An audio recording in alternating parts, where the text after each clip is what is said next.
India TV, आपकी आवाज। आज मध्य प्रदेश और राजस्थान के दौरे पर रहेंगे पीएम मोदी। शाम को दिल्ली में पंडित दीनदयाल उपाध्याय की मूर्ति का अनावरण करेंगे। महिला आरक्षण बिल पास होने के बाद भोपाल में आज पीएम मोदी का मेगा शो कार्यकर्ता महाकुंभ के जरिए चुनावी शंखनाद करेंगे। सुबह 11 बजे भोपाल पहुंचेंगे पीएम मोदी। 11:30 बजे से दोपहर 12:30 बजे तक जनसभा स्थल पर रहेंगे। बीजेपी ने भोपाल के जम्बूरी मैदान में कार्यकर्ता महाकुंभ का आयोजन किया। 10 लाख कार्यकर्ताओं के जुटने की उम्मीद है। 2008, 2013, 2018 के बाद एमपी में भाजपा का चौथा महाकुंभ है। भोपाल को दुल्हन की तरह सजाया गया है। दोपहर 2:45 पर जयपुर पहुंचेंगे पीएम मोदी। दोपहर 3:45 बजे परिवर्तन संकल्प महासभा को संबोधित करेंगे। परिवर्तन संकल्प महासभा को राजस्थान बीजेपी की महिला कार्यकर्ताओं की तरफ से आयोजित किया जा रहा है। पूर्व सीएम वसुंधरा राजे समेत सीनियर नेता मौजूद रहेंगे। पंडाल में जनता के बीच से खुली जीप में अभिवादन करते हुए मंच तक पहुंचेंगे पीएम की सभा में मंच से लेकर स्वागत की सारी तैयारियां महिलाओं को सौंपी गई है। नारी शक्ति का दिखेगा अनूठा संगम। पीएम मोदी आज शाम 7:30 बजे दिल्ली में पंडित दीनदयाल उपाध्याय की 63 फीट ऊंची मूर्ति का अनावरण करेंगे। दीनदयाल उपाध्याय की जयंती पर होगा कार्यक्रम। बीजेपी मुख्यालय के सामने दीनदयाल उपाध्याय पार्क में प्रतिमा का अनावरण करेंगे पीएम। दीनदयाल उपाध्याय से संबंधित प्रदर्शनी का अवलोकन भी करेंगे। दीनदयाल उपाध्याय की जयंती पर सुबह 9:30 बजे माल्यार्पण करेंगे सीएम योगी। बीजेपी अध्यक्ष जेपी नड्डा 10:30 बजे पुष्पांजलि देंगे। कांग्रेस नेता राहुल गांधी आज छत्तीसगढ़ जाएंगे। दोपहर 1:30 बजे बिलासपुर में चुनावी सभा को संबोधित करेंगे। चुनावी सरगर्मी बढ़ने के बाद तीसरी बार छत्तीसगढ़ के दौरे पर जा रहे राहुल लाभार्थियों को आवास योजना के 7.5 लाख रुपए वितरित करेंगे। ओवैसी ने राहुल गांधी को चुनौती दी। कहा, वायनाड से नहीं बल्कि हैदराबाद से चुनाव लड़कर दिखाएं, मैं चुनौती देता हूं। हैदराबाद पहुंचे एआईएमआईएम चीफ असदुद्दीन ओवैसी ने बीजेपी पर बोला हमला। कहा, संसद में बीजेपी के सांसद मुसलमान सांसद को गाली देते हैं। असदुद्दीन ओवैसी ने कहा कि वो दिन दूर नहीं जब देश की संसद में किसी मुसलमान की मॉब लिंचिंग होगी। कहा, सबका साथ सबका विकास कहा गया था। सांसद रवि किशन ने स्पीकर ओम बिरला को लिखा खत। दानिश अली के सदन में व्यवहार को लेकर सवाल उठाया। रवि किशन ने जनसंख्या नियंत्रण कानून की चर्चा के दौरान दानिश अली की टिप्पणी के बारे में भी अपनी बात याद दिलाई। बीएसपी सांसद दानिश अली की सफाई, पीएम के लिए गलत शब्द कहूं ऐसे मेरे संस्कार नहीं, लोकसभा स्पीकर जांच करवाएं।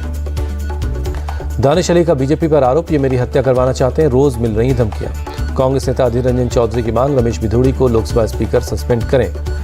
रमेश भिधोड़ी के बयान पर बोले राहुल गांधी, जातीय जनगणना से ध्यान भटकाने की ये सब साजिश है। बीजेपी ने भिधोड़ी और निशिकांत को आगे कर दिया है। बीएसपी सांसद दानिश अली से मुलाकात के बाद बोले वृंदा करात, दानिश की वर्बल लिंचिंग हुई है। संसद के अंदर हुए विवाद पर रमेश भिधोड़ी ने कुछ भी बोलने से इनकार किया। संसदीय मर्यादा का दिया हवाला। बीजेपी नेता निशिकांत दुबे ने राहुल गांधी पर साधा निशाना। कहा, उनकी मानसिकता पिछड़ा विरोधी है। महिला आरक्षण बिल पर जनता के बीच कमियां गिनाएगी कांग्रेस। आज 21 जगहों पर कांग्रेस की महिला ब्रिगेड की प्रेस कॉन्फ्रेंस है। शिवसेना के दोनों गुटों के बीच अपात्रता को लेकर आज विधानसभा स्पीकर सुनवाई करेंगे। दोनों गुटों के 54 विधायकों को नोटिस भेजकर सुनवाई के लिए बुलाया गया है।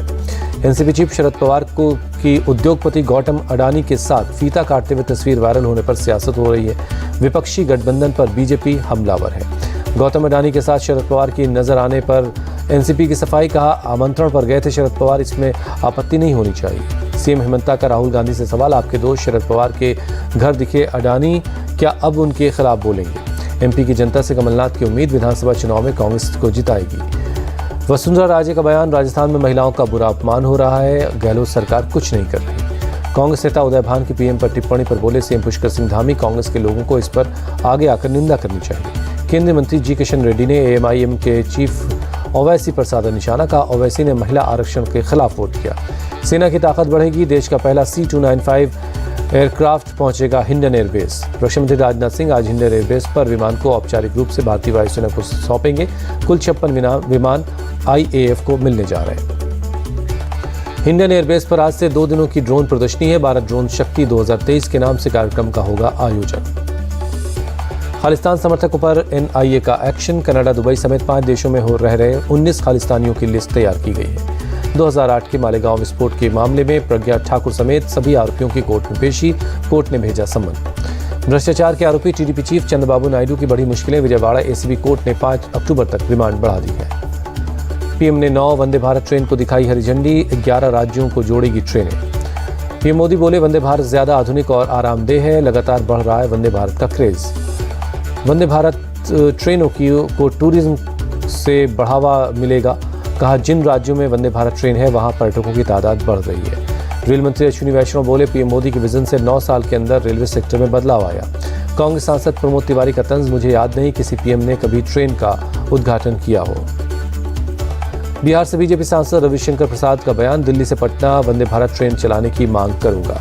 वंदे भारत ट्रेन के उद्घाटन कार्यक्रम में शामिल नहीं हुए सीएम नीतीश, कहा बिहार के कई मंत्री और अश्विनी चौबे ने भी कहा कि ये बहुत शर्म की बात है। तमिलनाडु के तिरुनेलवेली चेन्नई वंदे भारत एक्सप्रेस ट्रेन का उद्घाटन हुआ। चेन्नई रेलवे स्टेशन पर पहुंचने पर जोरदार स्वागत किया गया। सीएम नीतीश का केंद्रीय मंत्री आर के सिंह पर निशाना, कहा वंदे भारत के उद्घाटन में जाना चाहिए था।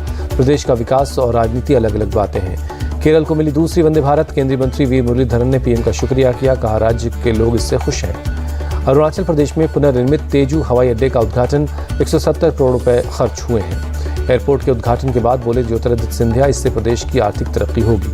ग्रेटर नोएडा के बुद्धा इंटरनेशनल सर्किट में मोटो जीपी रेस का समापन हुआ। सीएम योगी ने विजेता को सौंपी ट्रॉफी। मोटो जीपी भारत के सीईओ राउंड टेबल कार्यक्रम में शामिल हुए योगी, कहा इस आयोजन से निवेश भी बढ़ेगा। मोटो जीपी रेस देखने पहुंचे युवराज सिंह और जॉन अब्राहम, आयोजन के लिए सीएम योगी का शुक्रिया किया। ग्रेटर नोएडा के एक्सपो मार्ट में डिश टीवी और D2H के स्टॉल पर उमड़ रही लोगों की भीड़। डिश टीवी अपने ऐप वॉचो के 7 दिन का दे रहा है फ्री ट्रायल।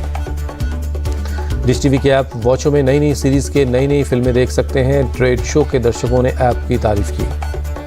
अंतर्राष्ट्रीय वकील सम्मेलन का समापन समारोह, गृहमंत्री अमित शाह ने कहा वैश्विक चुनौतियों से निपटने में भारत की अग्रणी भूमिका है। अमित शाह ने भारतीय न्याय संहिता का किया जिक्र, कहा न्याय सिस्टम को कुशल बनाना हमारा टारगेट है। कावेरी जल प्रबंधन प्राधिकरण के फैसले के खिलाफ मांड्या में किसानों का प्रदर्शन, प्राधिकरण ने तमिलनाडु को पानी देने की बात कही थी। तमिलनाडु के त्रिची में भी किसानों ने प्रदर्शन किया, कावेरी नदी में पानी छोड़ने की मांग। जम्मू कश्मीर के कुलगाम में पुलिस को बड़ी कामयाबी, 2 आतंकी मॉड्यूल और 5 हाइब्रिड आतंकियों का भंडाफोड़ किया। आतंकियों के पास से 2 पिस्तौल, 3 हैंड ग्रेनेड और 1 UBGL मिला है। आगरा के दयालबाग क्षेत्र में पुलिस पर पथराव, पुलिस के अतिक्रमण विरोधी अभियान के दौरान पथराव की घटना हुई। डीसीपी सिटी ने अवैध निर्माण हटाने के लिए फोर्स भेजी थी। लोगों ने पुलिस पर पथराव किया। दस्तावेज दिखाने के लिए 24 घंटे का वक्त दिया गया है। प्रयागराज में 12 साल के एक बच्चे की अपहरण के बाद हत्या कर दी गई। पुलिस से मुठभेड़ के बाद पकड़े गए सभी आरोपी। यूपी के सुल्तानपुर में पीट कर एक डॉक्टर की हत्या कर दी गई। जमीन विवाद में भूमाफिया ने जान ले ली। दिल्ली के मंगोलपुरी में बेकाबू कार ने कई गाड़ियों में मारी टक्कर, कई लोग बुरी तरह जख्मी हैं। गुजरात में अंबाजी से आनंद जा रही एक बस चिखला के पास दुर्घटनाग्रस्त हो गई। हादसे में 35 लोग जख्मी हैं। गुजरात के राजकोट में स्लैब गिरा, मौके पर पहुंची राहत और बचाव की टीम ने 7 से 8 लोगों को बचाया, घायलों का चल रहा इलाज। गुजरात के सुरेंद्रनगर में बड़ा हादसा, वास्तादी गांव में एक नदी पर बना पुल टूट गया। पुल टूटने से नदी में गिरे 4 से 5 लोगों को बाहर निकाला गया। अभी तक किसी के हताहत होने की खबर नहीं है। कोलकाता के चांदनी चौक में इलेक्ट्रॉनिक की दुकान में लगी आग, मौके पर पहुंची दमकल की गाड़ियों ने आग पर काबू पाया। मुंबई में एक परिवार के साथ सिद्धिविनायक मंदिर पहुंचे मुकेश अंबानी, मंदिर में दर्शन किए। सीएम एकनाथ शिंदे के आवास पर पहुंचे शाहरुख खान और सलमान खान, गणपति पूजा में शामिल हुए। गोवा के मुख्यमंत्री प्रमोद सावंत ने गणेश पंडाल का दौरा किया। सैंकवेलिम में भगवान गणेश के दर्शन किए। अमेरिका के न्यू जर्सी में दुनिया का दूसरा सबसे बड़ा मंदिर बनकर तैयार है। 183 एकड़ में बने मंदिर का 8 अक्टूबर को उद्घाटन होगा। मैक्सिको के विदेश मंत्री एलिसिया बारसेना इबारा से मिले एस जयशंकर, दोनों के बीच द्विपक्षीय बातचीत हुई। आर्मेनिया के विदेश मंत्री अरारत मिर्जोयान से मिले एस जयशंकर, दोनों के बीच भी द्विपक्षीय बातचीत हुई। बोस्निया और हर्जेगोविना के विदेश मंत्री से भी मिले एस जयशंकर और एलमेडिन कोनाकोविच के बीच बैठक हुई।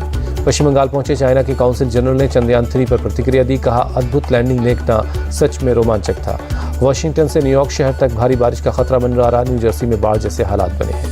नाइजीरिया बॉर्डर के पास बेनिन में फ्यूल डिपो में आग लगने से बड़ा ब्लास्ट हुआ। हादसे में कुछ बच्चों समेत 34 लोगों की जानें गई हैं। सीरिया के इदलिब में शिविर पर रॉकेट से हमला, 2 लोगों की मौत, 2 जख्मी हैं। भारत ने दूसरे वनडे में ऑस्ट्रेलिया को 99 रनों से हराया। 3 मैचों की सीरीज पर बनाई 2-0 से बढ़त। टीम इंडिया ने ऑस्ट्रेलिया के खिलाफ सबसे बड़ा स्कोर खड़ा किया, 400 रन का दिया था टारगेट। बारिश के चलते ऑस्ट्रेलिया को 33 ओवर में 317 रनों का लक्ष्य मिला। ऑस्ट्रेलिया की पूरी टीम 217 रनों पर ढेर हो गई।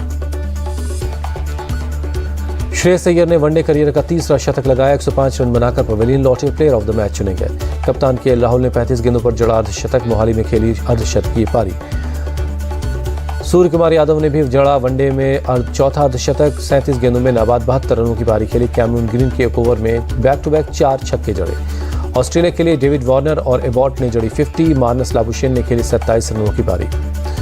एशियन गेम्स में भारत ने अब तक 5 मेडल जीते हैं, 2 सिल्वर और 3 ब्रॉन्ज मेडल पर कब्जा किया। भारत को रोइंग में मिला दूसरा मेडल। लेखराम और बाबूलाल यादव की जोड़ी ने जीता ब्रॉन्ज। भारत को 5वां मेडल शूटिंग से मिला। 10 metre air rifle individual event में फाइनल में रमिता जिंदल ने ब्रॉन्ज हासिल किया।